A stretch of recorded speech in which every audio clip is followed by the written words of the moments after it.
Is this the death of negative gearing? To a certain extent it is, and yet somehow it's not. So, Simon, let's get into that. Sure thing. So the government announced some major tax reforms in the budget this week, as I'm sure everybody is aware. And that included changes to negative gearing, changes to the capital gains tax, changes to taxation on trusts as well. Now, there's obviously a ton of information there, but today we're really just going to focus on the changes to negative gearing. What is negative gearing? How would you describe negative gearing? Negative gearing is the ability to claim losses along the way and then to offset those losses against other income that you generate. The idea being that if I have expenses, including interest costs, that are higher than the rental income from the property that I own, from a residential property, and if I own that in my own name, I can use that loss, that shortfall, to reduce my taxable income at tax time so that I end up paying less tax. That is what has been the subject of the changes in the budget. The question is, well, why? And there's been a lot of talk about intergenerational inequality, that these sorts of tax benefits have given investors a leg up in the property market at potentially the expense of first home buyers or owner occupiers, for example. So the primary claim was simply that it converted a domestic residence from being a domestic residence to being an investment vehicle. And people took advantage of that, used depreciation to make their losses larger, to reduce their taxable income more along the way. And the argument also is that having those tax incentives, effectively getting the holding costs on your property subsidised through tax refunds, gives investors more firepower when they're at auctions or they're bidding against owner occupiers for properties. Fueling intergenerational walls. Those bloody boomers, they did it to us again. Yes, you old folks. It's all your fault. So, and there are obviously arguments either way about whether this is the best thing to be doing or not, and whether it's actually going to disadvantage first home buyers moving forwards. But we're not really going to get into that today. We want to really understand what's the change that's being put forward here, what's actually going to happen, and how does that impact people. So the way it was announced was a little confusing, I think, Brendan. I know you and I kind of scratched our heads afterwards going, what are they saying? The way it was announced was the Treasurer said that negative gearing on purchases of established properties will no longer be available from the 1st of July 2027. And then in the same breath said that any established property bought after budget night, so after this week, cannot be negatively geared. So I've got a 1 July 2027 date, and then I've got a budget night date. And I'm like, well, hang on, if it comes in on 1 July 2027, what's this? So if I bought a property today, do I get to negatively gear it or don't I? Because it's before the 1 July date, But it's after budget but night. it's after the budget night. I don't know what to do. And they said I can't negatively gear after budget night on anything I buy after budget night. So it's like, what? So and the terminology was a little confusing. The upshot, though, is so we've dug into that to try and really understand what the detail says around all of this. Is that properties purchased from 1 July 2027 will not be able to be negatively geared at all. Established residential properties, right? So existing homes bought after 1 July 2027 can't be negatively geared at all. Properties that are bought between budget night this week and the 30th of June 2027 may be negatively geared during that period, so for a space of about 13 months, but not after 1 July 2027. So they don't have the choice to be able to grandfather that negative gearing. So basically the conversation about budget night is the ability to grandfather the right to grandparent. I'm being sexist, apologies. Grandparent the negative gearing component, but after budget night, you can't grandparent that. It needs to be something that gets automatically changed on 1 July 2027.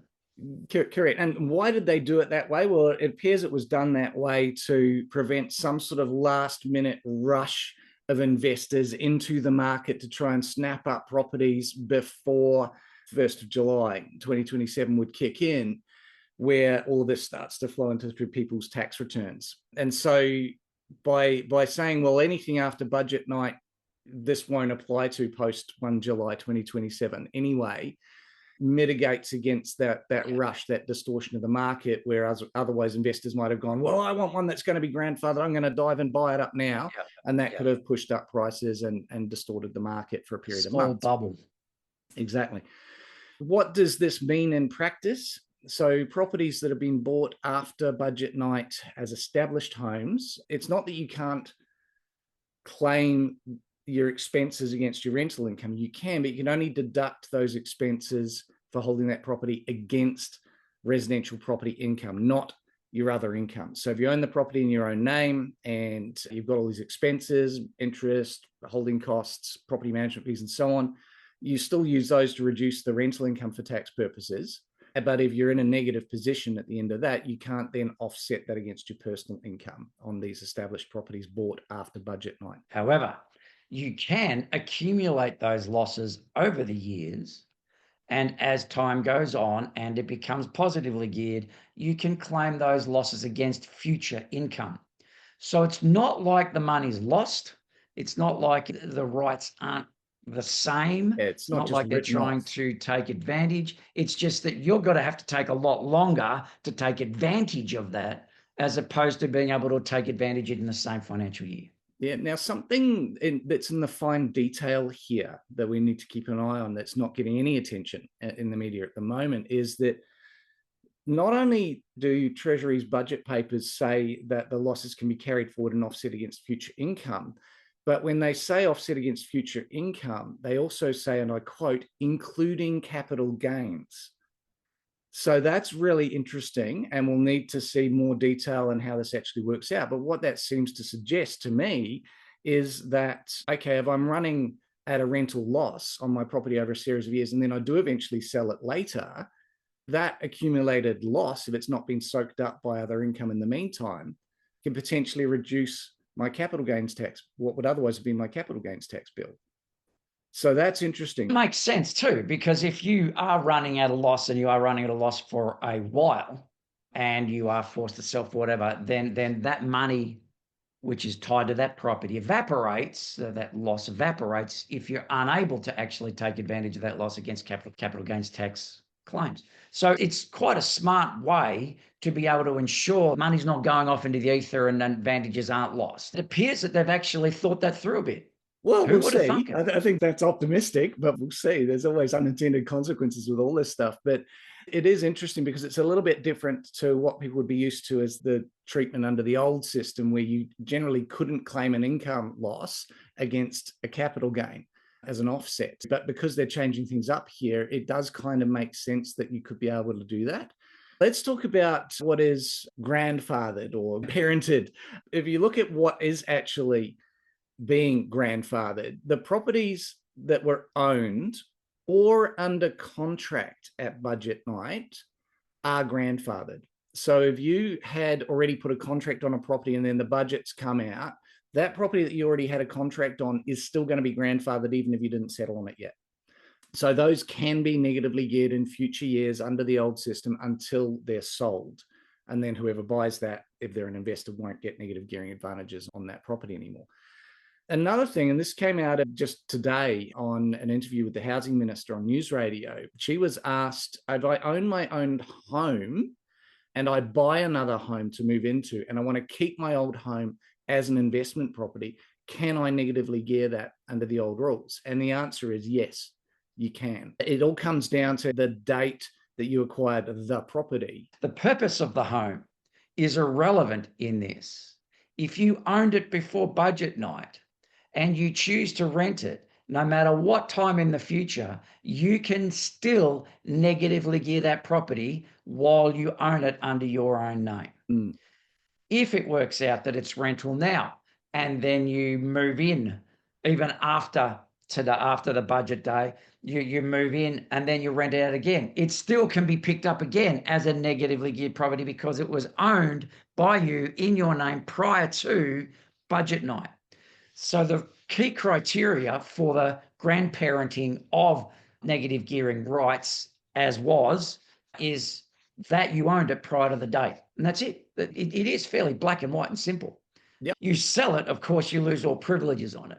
And whoever buys it loses all privilege as well. It's not married to that particular dwelling. It's married to you owned it, your name prior to that date. All of these changes are largely focused on established properties. What about new builds? So the new builds, if you are developing new properties, those can continue to be negatively geared both before and after 1 July 2027. So post budget night, post July 1, 2027, new properties can be negatively geared. And the idea there is to, again, I guess, retain an incentive at least towards the increase of housing supply, for adding more housing supply. There are some buts around this that, again, aren't getting enough attention. This concession, the ability to negatively gear the new dwelling, whether you buy it new as an investor or you've developed it to hold, that is only going to continue to be negatively geared after 1 July 2027 if you've actually increased the housing supply, if you've increased housing stock by creating additional dwellings. It does not apply to upgrading an existing dwelling or swapping it out. So if you did a knockdown rebuild, so I knocked down an established house and rebuilt a new one, I don't automatically get the ability to negatively gear that because I haven't increased the available housing stock. So here's a question, Simon. Let's just say I've got a property now, largish site, just bought it, and I decide to bowl it over and build 3. Am I able to claim 3 if I choose to hold them? Am I able to claim the 3 new titles or just 2 of them because one of them was already existing? Yeah, and it's a great question, and we might have to wait for even finer details to come out to be able to. I don't think they've thought that through yet. Do you get a sort of a 1-for-1 offset for the one that was already there, and you only get to claim negative gearing on the other 2? I suspect that'll be too complex to manage, especially if you put yourself in the position of a developer selling to investors, so you're not holding any of the properties yourself. How do you explain to, or how would you explain to those investors that, oh no, only 2 out of 3 are going to get and if you pick this one, you can't. If you pick this one, you can. Yeah, so I think that'll be totally hard. I think it'll be totally impractical. So I think it'll just be, as long as the overall number is increased, they all get negative gearing benefits. Otherwise, too weird. But again, have they really thought this through? Well, we'll see. The upshot, as you say, Simon, the upshot. You cannot bowl over, rebuild, and claim negative gearing just because you got a new house on it. You can claim negative gear renting, whether you hold it or whether it's purchased by somebody else. Everybody who buys brand new for the first time is able to claim negative gearing on it. Yeah, the idea there is to try and redirect investor funds away from pouring more into established housing to pouring a bit more into new housing. How effective that will be, time will tell, but that's kind of the concept behind that.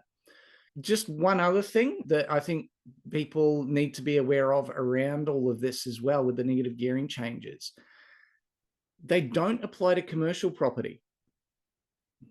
So if you've actually got a negatively geared commercial property, or you're buying a commercial property rather post budget night, and it's going to end up having higher expenses than the rental income, so it ends up being negative cash flow, you can continue to have negative gearing benefits on that commercial property. So commercial properties are not part of this change. There's no change to negative gearing rules on commercial properties, nor is there any change to negative gearing rules on shares if you just happened to be negatively gearing shares, although most people don't really do that. So it's really just limited to the asset class of residential property that these changes are coming into effect for, which that'll be interesting in terms of investors' appetites for things like commercial property moving forwards as well, where they can potentially still negatively gear those assets. There is a question that's been posted into the chat for the event today. Now, I suspect this will be more of an accountant question. Jeff asks, can I please slip this question in, but understand it's not seeking advice? Good. Well done, Jeff. And it's really 2 questions. So say someone bought their own home, a primary residence, 10 years ago. First scenario, if they apply the 6-year rule but do rent vesting, can the rental income loss offset PAYG income? In other words, negatively geared under the new rules. Now, just trying to understand that, and I'm not sure I've got the full picture here behind the question, but are we saying there that I own my own home, but I've gone off to rent? How am I rent vesting in that scenario, Brendan? I'm not clear. The upshot, though, the essence of what we've discovered in this is the rules don't change if the date that you purchased the property was before budget night. If you buy it after budget night, the new rules apply, the end. And that seems to be the distinction. And the question, therefore, to your accountant is based on the actual detail of the scenario that you're undertaking. Would I still be able to claim any existing benefits that I had previously, or was I never able to claim those benefits anyway? Because if you weren't able to claim those benefits anyway, then obviously nothing's changed. The second part of the scenario was if I withdraw equity from my own home, so I'm drawing up against my home loan to buy an established investment property after budget night, can I get negative gearing on that property? Yes, that's a very, very tax-specific question and personal circumstance. There are rules that have been in place a long time around that. The government does not like you to shift debt in order to make a tax claim against that debt. There's a certain about that.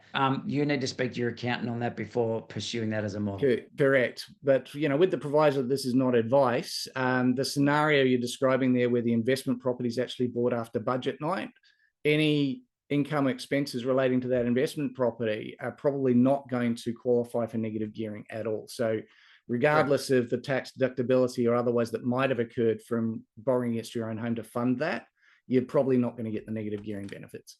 So for those who have just joined us, and if this happens to be your first Fireside Chat, notice the fire.